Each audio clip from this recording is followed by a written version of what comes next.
It's exciting. I mean, you know, some of the kids we have running for us are fabulous, really high-end athletes, and overall the teams are strong. You know, you rely on some of those kids to accrue a lot of points, but, you know, again, it's one of those programs at UNH that's underestimated in some ways, because Jim Belanger forever has brought kids from the state or nearby that really flew under the radar and make them into really fabulous track and cross-country athletes, and he'll continue to do that. And I think we're going to be right there in the race for those championships as well. Well, we'll go with track and field. You know, why don't we stay on a roll? And you know, Ellie just was at the Olympic trials this past weekend and was very representative. And I know she went out there with a mindset. I talked to Coach Hoppler that she was just going to let it fly. She had nothing to lose. Obviously, she's racing against some of the very best in the world for the first time. And I think that was a learning experience. You know, previous to that, the NCAA championship was fabulous.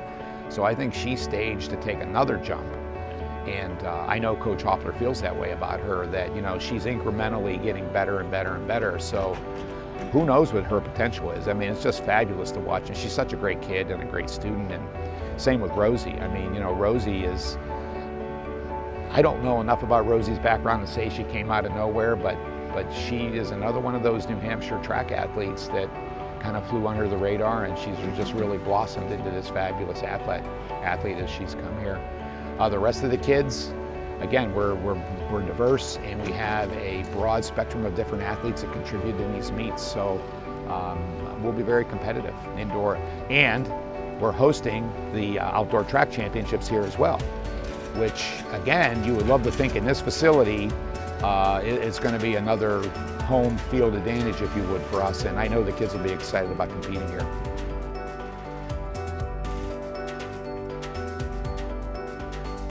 It's very important that we do these things, and it's very important we do them well. I mean, I think it's put UNH in a different place nationally as far as our reputation and what we're capable of doing, and Steve Metcalf and his crew do a great job running these events. They really do. I know this, again, when we go back to Indianapolis, a lot of us are on committees, and we're very representative at the committee level with the NCAA, and we have a great reputation for doing things really well, which unfortunately always isn't the case on some campuses. I think the NCAA feels as though when they come here for a championship that they're not going to have to worry as much. It's going to be well run, and they're going to have good representation. So that's really important. And you know, we talk about branding value and what that means at university.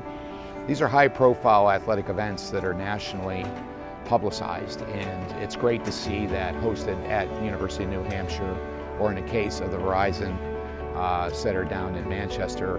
We're really, really fortunate to have that facility down there with Tim Beckert and his staff at SMG that just do an unbelievable job every time there's an NCAA regional, and arguably the NCAA feels that's one of the very best hockey regionals in the nation.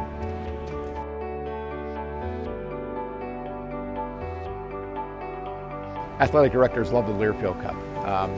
And the Learfield Cup, I think, has been in existence 25 years now. If I'm not mistaken, it might be the 25th anniversary. And the reason we like it is that it represents a broad-based approach to your programs. It's not just about one or two sports. It's about how you support all your sports across your spectrum of offerings, particularly Title IX. And I just think it's unbelievably fabulous that UNH finishes as high as we do every single year, just about. I mean, you know, so people will say 85th, what's 85th? Well, there are 370 Division I schools.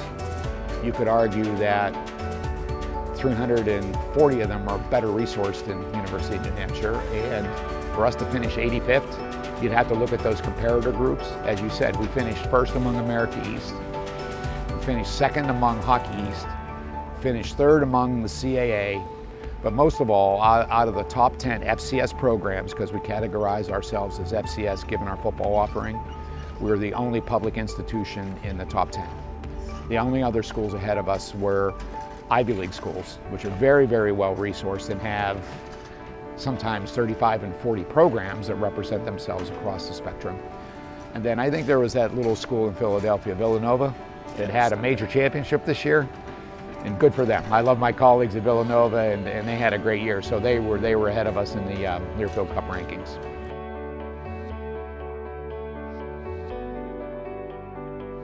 Academic Cup, in America East is a significant accomplishment given the schools that are in America East and how good they are academically, and we're awfully proud of that. To think that our 520 student athletes had a cumulative average of 3.24 is pretty amazing. It's pretty amazing. So, you know, all credit to them, all credit to our coaches and our academic support staff who force that culture down on the student athletes. We recruit the right kind of student athletes, and they in turn do the work that's necessary.